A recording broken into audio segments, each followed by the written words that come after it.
हाय दोस्तों, अभी जो मैं आपको प्रोजेक्ट का फ्लैट शो करने वाला हूँ, ये प्रॉपर्टी जो है ना बन रहा है अंधेरी वेस्ट में 4 बंगलों में। अभी जो मैं आपको दिखा रहा हूँ ये 2 BHK का फ्लैट है। प्रोजेक्ट का नाम तो अपटाउन प्रीमियर है। डेवलपर इसमें पैराडाइम और अपटाउन दोनों को जॉइंट वेंचर में ये डेवलप कर रहे हैं, ये बिल्डिंग बना रहे हैं।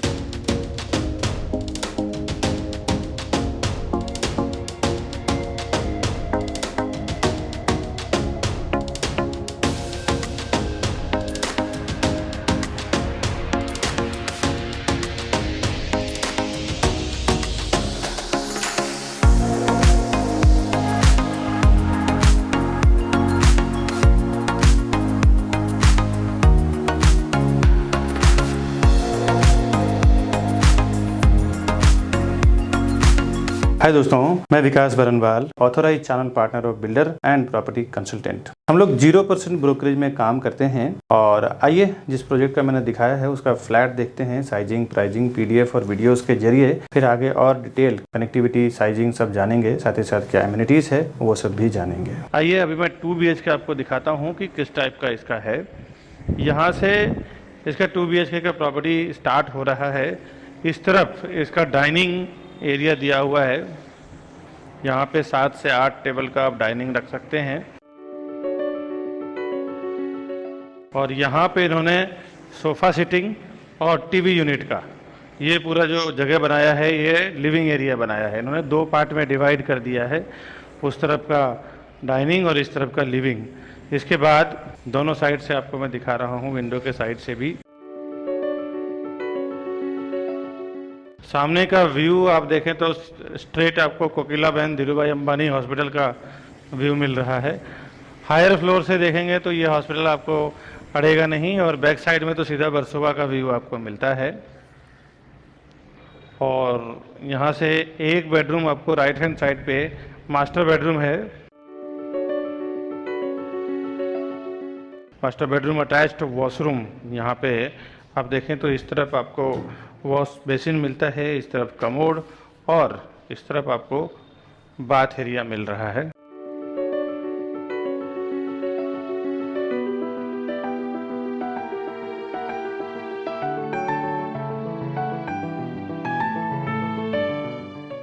अभी आप बेडरूम के साइड देखें तो यहाँ से इस टाइप का व्यू है। विंडो के साइड से आप देख लें कैसा फिनिशिंग दिया हुआ है। और ये जो मैं फ्लैट आपको दिखा रहा हूँ ये एक्चुअल फ्लैट बिल्डिंग के अंदर बना हुआ है, वो वाला फ्लैट है। इसमें कोई सैंपल नहीं है, कोई आर्टिफिशियल अलग जगह पे बना हुआ नहीं है, ये एक्चुअल फ्लैट है। हाइट वगैरह जो आपको दिखाया जा रहा है सेम हाइट आपको मिलने वाला है। ये तो मैंने आपको एक मास्टर बेडरूम दिखाया, लिविंग डाइनिंग दिखाया। अभी को किचन में लेके चलता हूँ। यहाँ से जब आप किचन में एंट्री करते हैं, जस्ट डाइनिंग के सामने ही किचन आता है। तो स्टार्ट में आपको राइट हैंड साइड पे फ्रिज का स्पेस, लेफ्ट हैंड साइड पे गैस प्लेटफॉर्म, सर्विस प्लेटफॉर्म, और बाहर के साइड आपको बढ़िया बड़ा ड्राई एरिया दिया हुआ है जहाँ वॉशिंग मशीन का प्रोविज़न आप कर सकते हैं कपड़े धोने और सुखाने के लिए।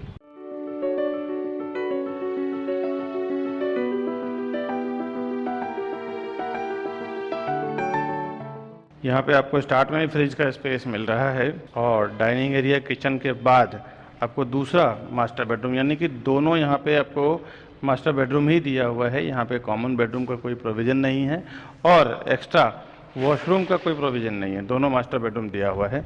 यहाँ से जब आप एंटर करते हैं तो लेफ्ट हैंड साइड पे आपको बड़ा सा एक वॉशरूम दिया हुआ है जो स्क्वायर में है। आप चाहें तो यहाँ बाथ टब भी लगा सकते हैं, इतना बड़ा वॉशरूम का प्रोविज़न है इधर। एक साइड में बाथ टब आप इंस्टॉल करवा सकते हैं, commode, wash basin, bath area को बनाया हुआ है। और दूसरा उसके बाहर आने के बाद आपको एक प्रॉपर बेडरूम का जगह दिया हुआ है 12 बाई 10 का, आप देख सकते हैं। विंडो के साइड से एक बार आप देख लें, हाइट देख लें, आपको समझ आ जाए कि किस टाइप का ये प्रॉपर्टी है। घर बैठे आप ये प्रॉपर्टी देख लें, समझ लें, उसके बाद आप ख़रीदने के लिए हमें फ़ोन करें। उसमें मैं और मेरी टीम आपको हेल्प करेगी प्रॉपर्टी परचेस करने के लिए।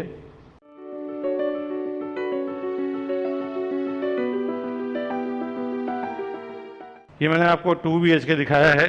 अभी मैं 1150 यानी 1150 के आसपास कारपेट मैं आपको 3 BHK दिखाता हूँ। यहाँ से ये 3 BHK का स्टार्ट हो रहा है। इधर आप चाहें तो सूर्य का प्रोविज़न कर सकते हैं, बना सकते हैं।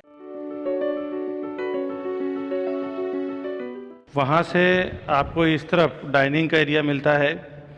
ये पूरा लिविंग डाइनिंग का स्पेस है और इस तरफ लिविंग का है और इस तरफ डाइनिंग का है। डाइनिंग का भी एरिया देखें तो काफ़ी बड़ा एक अच्छा स्पेस कवर किया है इन्होंने। यहाँ से अगर आप अपर फ्लोर से देखेंगे तो सीधा सीधा आपको यहाँ से सागर का व्यू, समुंदर का व्यू मिलता है। और ये इसकी पूरी एमिनिटीज़ बन रही है नीचे, वो आप देख लें। और इसके ऊपर के व्यू से सीधा सीधा आपको समुद्र का व्यू मिलता है वर्सोवा का। और यहाँ से आपको विंडो के साइड से ये डाइनिंग का व्यू है। फ्लैट के अंदर एंटर करते ही आपको पहले तो लेफ्ट हैंड साइड पे इसका मास्टर बेडरूम है।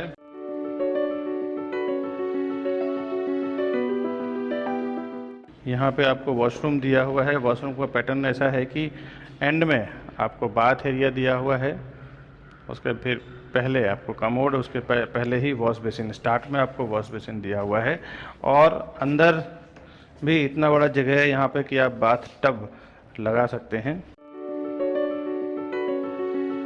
और इसके बाद आपको ये पूरे मास्टर बेडरूम का स्पेस मिल जाता है।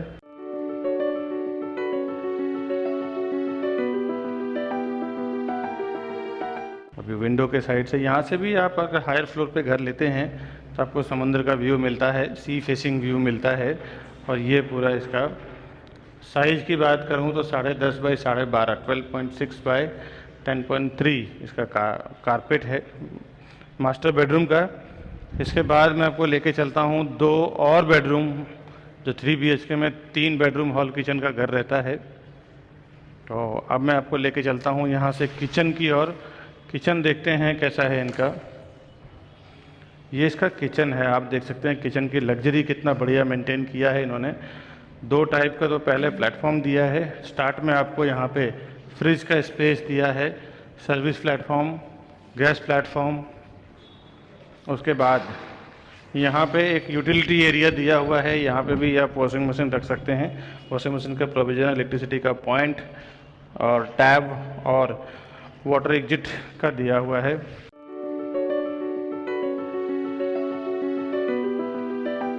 ये मैंने किचन दिखाया, अभी इसका दोनों बेडरूम देखते हैं।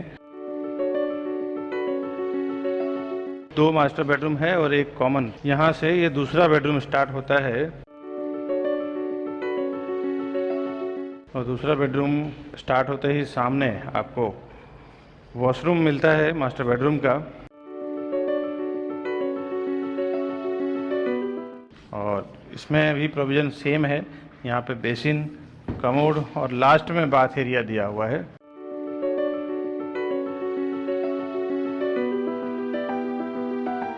और इसके बाद फिर ये मास्टर बेडरूम का स्पेस है, सेम जो उस तरफ आपने देखा है।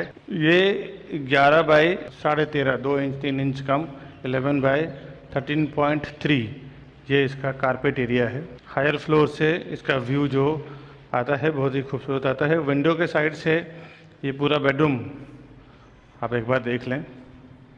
इसके बाद में आपको तीसरा इसका जो बेडरूम है वो कॉमन बेडरूम यानी किड्स बेडरूम बोल सकते हैं, गेस्ट बेडरूम बोल सकते हैं।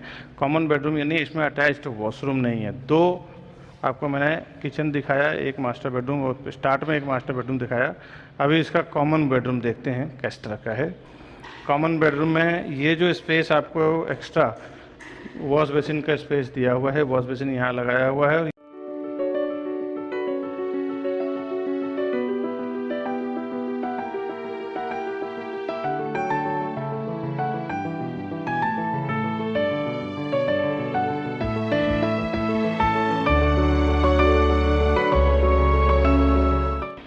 उसके बाद ये इसका कॉमन बेडरूम है।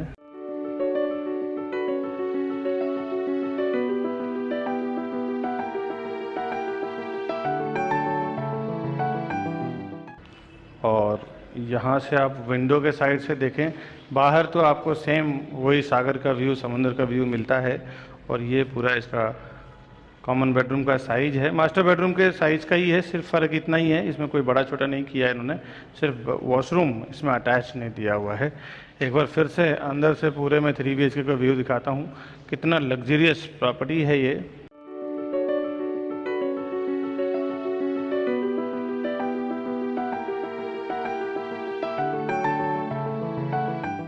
$1150 1150 के आसपास इसका कारपेट एरिया है। ये तो मैंने आपको फ्लैट दिखा दिया 2 BHK एंड 3 BHK, इसमें 2.5 BHK भी है जो सेल करना है। अभी मैं इनका जो मलिबू बेल एयर और बेवरली जो अपटाउन प्रीमियर का ये 3+3 डुप्लेक्स जो ये लोग दे रहे हैं ना, इसमें 2-2 का डुप्लेक्स है, 2 BHK का 2.5 का डुप्लेक्स है, 3 BHK का डुप्लेक्स है। डुप्लेक्स से जो व्यू बनता है ना इसका, आप देख सकते हैं समुंदर का व्यू बहुत खूबसूरत बनता है। यहाँ से बहुत ही हिप्नोटिक व्यू है, मेस्मराइजिंग व्यू है, मैं आपको दिखा रहा हूँ। अपटाउन प्रीमियर से जो पैराडाइम और अपटाउन 2 डेवलपर के जॉइंट वेंचर में ये लोग डेवलप कर रहे हैं। तो ये ऊपर के फ्लोर का फ्लैट तो अभी रॉ है, ये लोग raw flat bare shell flat ही आपको देने वाले हैं, बट मैंने आपको व्यू दिखा रहा हूँ। अब फ्लैट इसका कैसा है वो मैं अभी आगे दिखाता हूँ आपको। अभी मैं आपको 2 BHK डुप्लेक्स फ्लैट दिखा रहा हूँ। ये इसका लिविंग डाइनिंग है, इसके ऊपर एक बेडरूम है, इसमें एक बेडरूम का और प्रोविज़न है, और यहाँ से एक कॉर्नर से आप व्यू देखें तो इसमें एक बालकनी आपको एक 4 से 5 फुट का मिलने वाला है। ये पूरा इसका हॉल एरिया है, यहाँ से आपको 4 से 5 फुट का बालकनी रहेगा। ये तो कोकिलाबेन धीरूभाई अंबानी हॉस्पिटल है। आप बैक साइड का देखें तो आपको पूरे समुंदर का व्यू मिलता है, जो मैंने आपकी व्यू आपको दिखाया है इस प्रोजेक्ट का। और यहाँ पे जो इन्होंने ऊपर डुप्लेक्स के लिए लिफ्ट का प्रोविज़न किया हुआ है, इसके जगह पे अगर आप लिफ्ट नहीं चाहते हैं तो डेवलपर आपको इसमें स्टेयरकेस भी लगा के देंगे, जो डुप्लीकेस में राउंड जो होता है उस टाइप का। और ये इसका पैसेज एरिया है, इधर इसका किचन मिलता है आपको। किचन भी आप देखें तो बहुत ही वास्ट साइज दिया हुआ है, gas platform, service platform, fridge का स्पेस स्टार्ट में आपको मिलता है, और यहाँ पे आपको वॉशिंग मशीन के लिए जगह दिया हुआ है।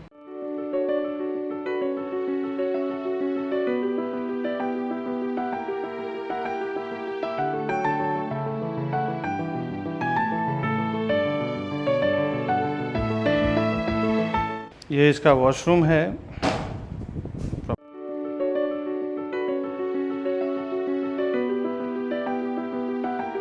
और ये इसका बेडरूम है। एक बेडरूम आपको ऊपर की ओर मिलता है।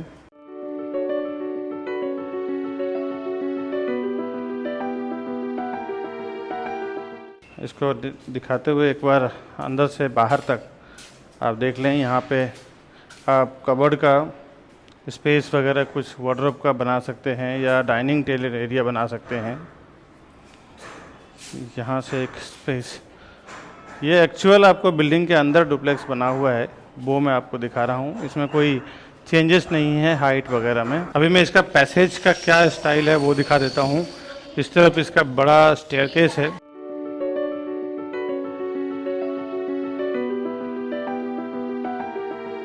पैसेज एरिया और लिफ्ट एरिया यहाँ पे उन्होंने दिया हुआ है। 1 2 3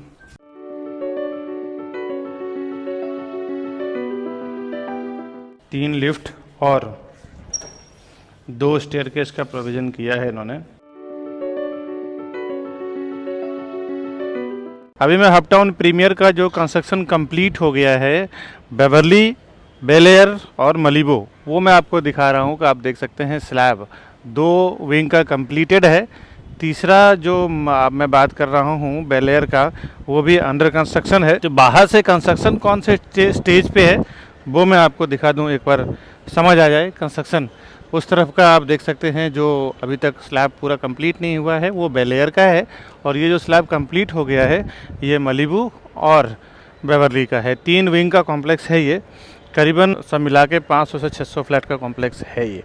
जो मैं आपको बता रहा हूँ दोस्तों। अभी जो मैंने आपको अपटाउन प्रीमियर का वीडियो दिखाया उसमें मैं कुछ प्रीवियस की बात करूँ, आकृति रीजेंट्स, कासा प्लाजो, पैराडाइम वोग, पैराडाइम आनंदा रेसिडेंसी, ऐसे कई इन्होंने बरीबली, कंदिवली, थाने, अंधेरी में कई जगह डेवलप कर चुके हैं। तो नाम तो इनका काफी अच्छा है। इस प्रोजेक्ट की बात करें तो 4 एकड़ का लैंड एरिया है, 25-25 माले का 3 विंग्स हैं, इसमें 3 टावर हैं। कंस्ट्रक्शन स्टेज इसका 25 स्लैब कंप्लीट हो चुका है। हर एक फ्लोर पे 4 फ्लैट, 3 लिफ्ट और 2 स्टेयरकेस है। बेसमेंट, ग्राउंड फ्लोर और 2 लेवल इसका पोडियम पार्किंग है, यानी 4 लेवल इसका पोडियम पार्किंग है। उसके बाद एमिनिटीज इसका 3rd फ्लोर पे है और 4th फ्लोर से इसका यानी 4 माले से इसका रेसिडेंशियल। रेरा में बेलेयर एक बिल्डिंग का नाम है, मलिबू और बेवर्ली, ऐसे तीनों के रेरा नंबर अलग है। फिलहाल मैं आपको बेलेयर का बता देता हूँ, उसके बाद आप तीनों पे जा सकते हैं। बेलेयर का इसका रेरा नंबर है P5180005688। ये इसका बेलेयर का रेरा नंबर है। रेरा में पोजीशन जुलाई 2026 यानी जुलाई 2026। बिल्डर आपको नवंबर 2024 में ही दे देंगे। कोई भी बिल्डर आज के डेट में रेरा से थोड़ा सा एक्स्ट्रा टाइम लेके चलते हैं ताकि उनको पेनाल्टी ना आए। सीसी रिसीव्ड हो चुका है, सी view and city view. C view की बात करूं तो यहाँ से आपने देखा ही है, आपको वर्सोवा बीच का जो सी है वो पूरा व्यू मिलता है। सिटी व्यू भी है। लोकेलिटी इसमें कॉस्मो है। सभी बैंकों से इसमें अप्रूव्ड है। किसी भी बैंक से आप इजिली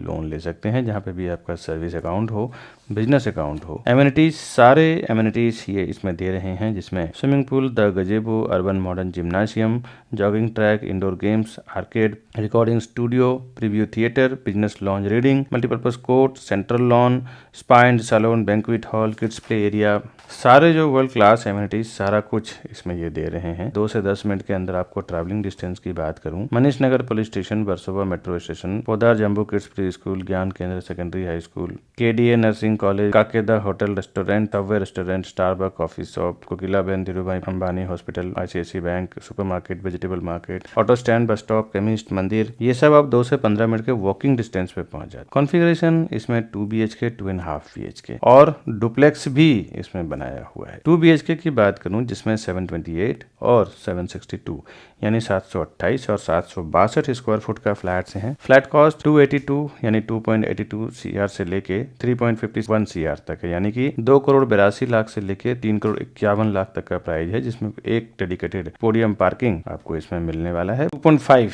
BHK यानी 2.5 BHK की बात करूं जिसमें कारपेट एरिया 901 और 917 901 और 917 स्क्वायर फुट का है, जिसका flat cost 3.83 CR to 4.21 CR 3,83,00,000 से 4.20 यानी 4,21,00,000 तक का प्राइस है। इसके बिटवीन प्राइस की बात कर रहा हूँ। इसमें भी एक डेडिकेटेड पोडियम पार्किंग रहेगा। डुप्लेक्स फ्लैट इसमें कुछ अवेलेबल है, जिसमें बेवर्ली और मलिबू में ऊपर नीचे डुप्लेक्स फ्लैट मिलता है इंटरनल लिफ्ट के साथ में, जिसमें डुप्लेक्स में ही लिफ्ट रहेगा। इस एक्स्ट्रा पार्किंग का 17 लाख रुपए चार्जेस है, अगर आप पार्किंग अलग से लेना चाहें तो। स्टैम्प ड्यूटी, रजिस्ट्रेशन, GST वगैरह जो भी है वो अलग से आएगा। ये तो मैंने डिटेल आपको बताया। आगे और भी कुछ डिटेल आप समझ लें डीलिंग के बारे में।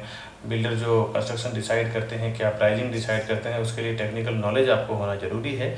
इन फ्यूचर कभी आप प्रॉपर्टी खरीदें या किसी को खरीदवाएं तो आपको बहुत काम आने वाला नॉलेज है। आगे की वीडियो में आप जरूर समझ लें दोस्तों। बहुत सारे लोग हमारे इस वीडियो को देखने के बाद डायरेक्ट चले जाते हैं प्रॉपर्टी खरीदने के लिए। उन्हें ऐसा लगता है कि मैं प्रॉपर्टी डायरेक्ट लूंगा तो हमारा ब्रोकरेज का फीस यानी CP जो चैनल पार्टनर होते हैं उसका ब्रोकरेज चार्ज बच जाएगा। दोस्तों आपको एक बार बता दूं, बिल्डर के पास इतना टाइम नहीं होता कि वो वहां पे बैठ के प्रोजेक्ट को बेचे।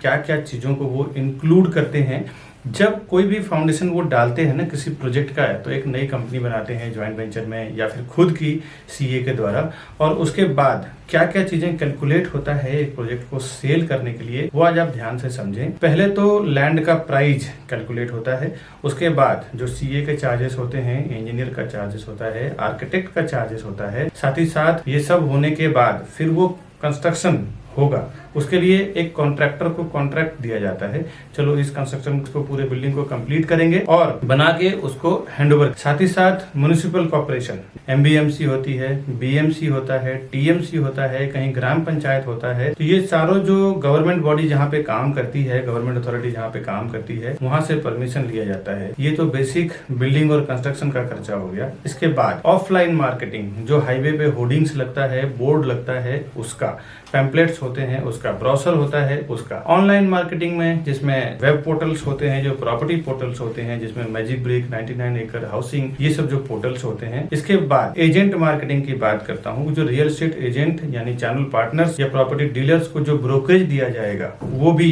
ये सारे प्राइस को इंक्लूड करके फिर डिसाइड होता है कि प्रोजेक्ट का पर स्क्वायर फुट प्राइस क्या होगा। बिल्डर पहले से ही सारे प्राइस को इंक्लूड करके फिर वो एक पर स्क्वायर फुट प्राइस बनाते हैं। इसके बाद जो वो सेल्स टीम हायर करते हैं, सेल्स टीम का भी जो 2 से 3 साल में क्या खर्च आएगा सेल्स टीम को लेके, एक 10 लोगों की या 8 लोगों की टीम होगी उस प्रोजेक्ट को बेचने में, उसका भी पूरा एक एक्सपेंस जोड़ दिया जाता है। पूरा एक्सपेंस जोड़ने के बाद पर स्क्वायर फुट प्राइस डिसाइड करते हैं, फिर वो मार्केट में लॉन्च करते हैं कि ये प्राइस में बेचना है। तो फ्रेंड्स, कहाँ से आपका प्राइस बचेगा ये आप एक कैलकुलेशन लगा सकते हैं। आप देखें कहीं कहीं पे सोल सेलिंग टीम नहीं होती और कहीं कहीं पे उनकी सेल्स टीम नहीं होती, तो किसी किसी को मैंडेट दे दिया जाता है कि भाई मैं 500 से 1000 फ्लैट का प्रोजेक्ट बना रहा हूँ, मेरा काम है बनाना और आपका काम है सेल करना। दोस्तों, उसमें ना एक अच्छा खासा पर स्क्वायर फुट पे कमाई होती है, 500-1000 रुपीज पर स्क्वायर फुट पे कमाई होती है मैंडेट टीम की। एक प्राइस डिसाइड होता है कि इतना बॉटम प्राइस आपका है, इसके ऊपर जो भी मैं प्राइस में सेल करूंगा पूरा का पूरा मेरा रहेगा। सपोज बिल्डर अगर 15,000 रुपया 15,000 रुपीज पर स्क्वायर फुट अगर प्राइस वो देता है सेल करने के लिए, और मैंडेट टीम जो होती है, सोल सेलिंग टीम जो होती है, अगर वो 16,000 रुपये पर स्क्वायर फुट में बेचती है तो 1000 रुपीज पर स्क्वायर फुट का उसको अलग से कमीशन बन जाता है। दोस्तों, तो ये कोई आपको नुकसान करने वाली चीज नहीं है। और सीपी के साथ जाने में क्या फायदा है आपको, फर्स्ट टाइम जब विजिट करते हैं ना बिल्डर के प्रोजेक्ट पे, उसी टाइम आप सीपी को साथ में लेके जाएं। नहीं तो कई बार ऐसा मैंने देखा है प्रैक्टिकल की, विकास जी मैंने जाके वहां पे विजिट किया है, अब आप बताइए प्राइसिंग में क्या करा पाएंगे। इस चीज को देख के दोस्तों मैंने कई बार देखा है कि एक बार जब आप बिल्डर के सिस्टम में एंटर कर जाते हैं, उनके सॉफ्टवेयर पे आपका नाम, आपका कॉन्टैक्ट नंबर जब एक बार रजिस्टर हो जाता है तो आप तकरीबन 3 से 6 महीने के लिए आप उनके साथ लॉक हो जाते हैं। उसके बाद जब क्लाइंट हमारे पास आते हैं, बायर हमारे पास आते हैं कि हमारा प्राइस का क्या होगा, डॉक्यूमेंटेशन का क्या होगा, तो उसके बाद हम कुछ नहीं कर सकते, क्योंकि डेवलपर का ये कहना है कि ये हमारे डायरेक्ट कस्टमर है, इसमें आप इंटरफेयर ना करें। आप इंटरफेयर करेंगे तो फिर कुछ मतलब नहीं है, आपको हम कंसिडर ही नहीं करेंगे, आपको हम काउंट ही नहीं करेंगे। तो कभी भी फर्स्ट टाइम जब आप बिल्डर के प्रोजेक्ट पे जाते हैं तो उसी टाइम आप अपने सीपी को साथ में लेके जाएं, जिसको भी उस प्रोजेक्ट के रिलेटेड नॉलेज है। अभी मैं जो भी मार्केटिंग कर रहा हूं ना अपने चैनल पे, इस सारे प्रोजेक्ट का आप देखें तो डॉक्यूमेंटेशन, डिटेल सब कुछ हमें पता होता है, तब जाके हम उस प्रोजेक्ट का प्रमोट करते हैं अपने चैनल पे ऑनलाइन या फिर कोई भी वे से। प्रोजेक्ट का क्या डिमांड है, क्या सप्लाई है, उसका भी नॉलेज आपको नहीं है। रेरा के क्या नॉर्म्स लिखे हुए हैं, कमेंसमेंट सर्टिफिकेट क्या है, कब उसका ओसी आने वाला है, क्या उसका बिल्डिंग कंप्लीशन सर्टिफिकेट रहेगा, लीगल नॉर्म्स भी आपको पता नहीं होता है। उस एरिया में जो सीपी काम कर रहा है, चैनल पार्टनर काम कर रहा है, उसको पूरा ओवरऑल इन एंड आउट उस प्रोजेक्ट रिलेटेड पता होता है। दोस्तों, कई बार हमने ऐसे बुकिंग करवाया है, देखा है कि जो डायरेक्ट कस्टमर गए हैं उन्होंने 15,700 में बुकिंग किया है, मैंने जो और मेरी टीम ने जो बुकिंग करवाया है 15,100-200 में बुकिंग कराया है। कहीं ना कहीं 600-700 रुपये का फर्क पड़ता है। 1000 से 2000 स्क्वायर फुट का अगर आप प्रॉपर्टी लेते हैं तो 700 के हिसाब से 1000 स्क्वायर फुट की प्रॉपर्टी की कीमत में आपको 7 लाख रुपए का फर्क पड़ता है। करीबन अगर जोड़ी फ्लैट आपने लिया तो 14 लाख रुपए चला जाता है। ये प्रॉपर्टी का मामला है दोस्तों, यहाँ पे ना 2-5 हज़ार 10 हज़ार का गेम नहीं होता। अगर थोड़ी सी चीज़ें आपको पता ना हो ना तो सीधे सीधे 10-15 लाख रुपए आप ज़्यादा से ज़्यादा दे के आ जाते हैं। और वहाँ पे क्या डिस्काउंट चल रहा है, क्या स्कीम चल रहा है, क्या ऑफर चल रहा है। कई बार तो ये देखने को मिला है कि बिल्डर प्रोजेक्ट लॉन्च करते हैं, स्टाम्प ड्यूटी जो 6% 7% आज के मार्केट में चल रहा है वो डिस्काउंट होता है। कभी कभी रजिस्ट्रेशन चार्ज डिस्काउंट होता है, कभी कभी पीएलसी यानी प्रीफर लोकेशन चार्ज नहीं होता, कभी कभी फ्लोराइज नहीं होता, जो आपको पता नहीं होता है।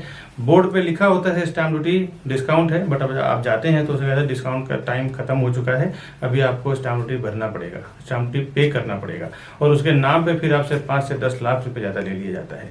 ऐसे मैंने कई जगह एक्सपीरियंस किया है और बड़े बड़े ब्रांड का मैं आपको बता दूं डेवलपर हैं जिन्होंने ये काम किया है।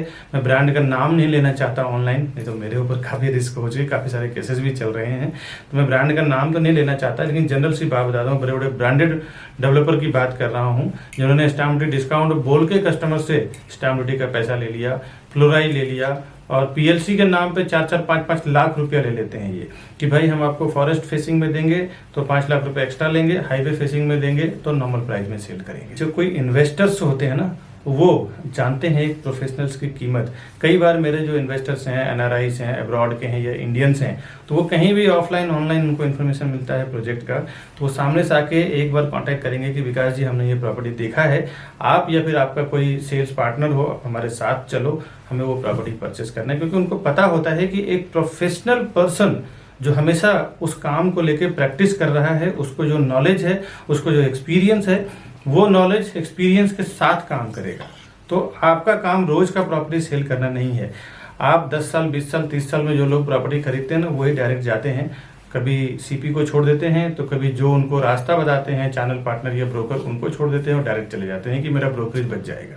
दोस्तों, जो हर 2 साल 3 साल में पैसे इन्वेस्टमेंट करते हैं, प्रॉपर्टी में ट्रेडिंग करते हैं, उनका पर्सनली एक सीपी या ब्रोकर या प्रॉपर्टी डीलर होता है जिसको वो हर प्रोजेक्ट पे लेके जाते हैं, वहाँ पे जाके वेरीफाई करवाते हैं, एक प्रॉपर डॉक्यूमेंटेशन चेक करवाते हैं, उनको सामने से ब्रोकरेज भी देते हैं, क्योंकि उन्हें पता है कि एक प्रोफेशनल पर्सन जो है वो अपने प्रोफेशन में एक्सपर्ट है, उसको साथ में देना बहुत जरूरी है। ये नए लोग जो 10-20 साल 30 साल में जीवन में 1-2 बार प्रॉपर्टी खरीदते हैं ना, वही इस टाइप का काम करते हैं कि मैं प्रोजेक्ट पे जाऊं और हमारा ब्रोकरेज बच जाएगा, उसको क्रॉस कर दूं। ये सब कभी ना करें, बहुत सारे नुकसान से आप बच जाएंगे, आपको बहुत बेनिफिट होगा सीपी के साथ जाने में। आप ज़्यादा से ज़्यादा 1, 2 या 3 प्रॉपर्टी खरीदते हैं, हम लोग बिल्डर के साथ बल्क में साइन करते हैं, हम लोग 100-200 प्रॉपर्टी बेचेंगे।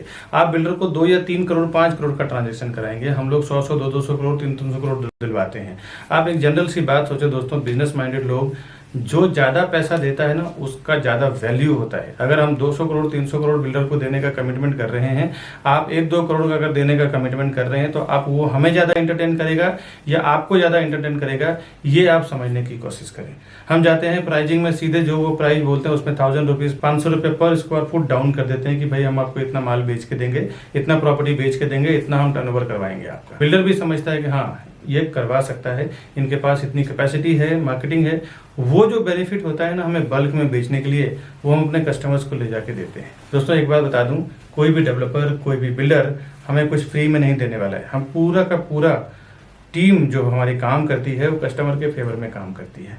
कस्टमर को भी प्राइस कम करवा के देंगे, सर्विस भी देंगे, डॉक्यूमेंटेशन भी चेक करेंगे, साथ ही साथ डेवलपर से जो हमें फीस मिलता है as a brokerage, as a CP channel partner का फीस मिलता है, वो अलग। तो ये दोनों लेवल पे आपको बेनिफिट हो जाता है।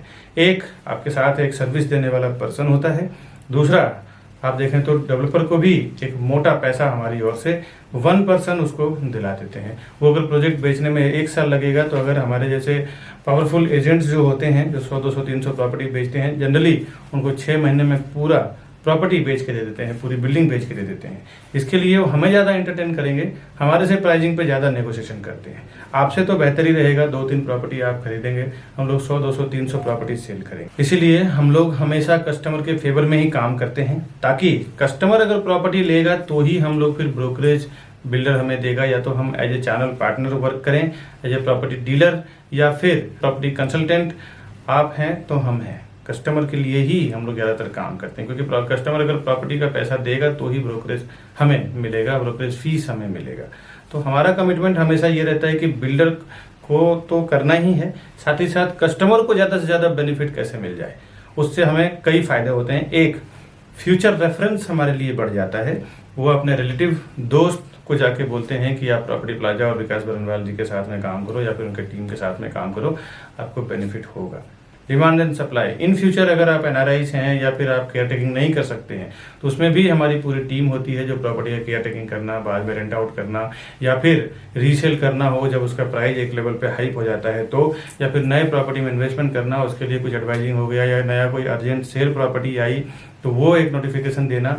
ये पूरी हमारी रिस्पॉन्सिबिलिटी होती है, हमारे कस्टमर को ज़्यादा से ज़्यादा बेनिफिट कैसे दिलाएं, ताकि वो फ्यूचर में हमारे लिए रेफर करे अपने रिलेटिव को, अपने दोस्त को, अपने आसपास में रहने वाले लोगों को। दोस्तों, सीपी के पास कई ऑप्शंस होते हैं, आपको पता नहीं होता कि एक लोकेशन में क्या क्या, कौन सा प्रोजेक्ट चल रहा है, लेकिन बट एक चैनल पार्टनर के साथ काम करने में आपको प्रॉफिट क्या होता है, बेनिफिट क्या होता है, उसके पास कई ऑप्शंस होते हैं जो उसी प्रोजेक्ट से मिलता जुलता है। उसमें भी आपको हेल्प मिल जाता है कि क्या क्या कहाँ पे सर्वे करना है दोस्तों।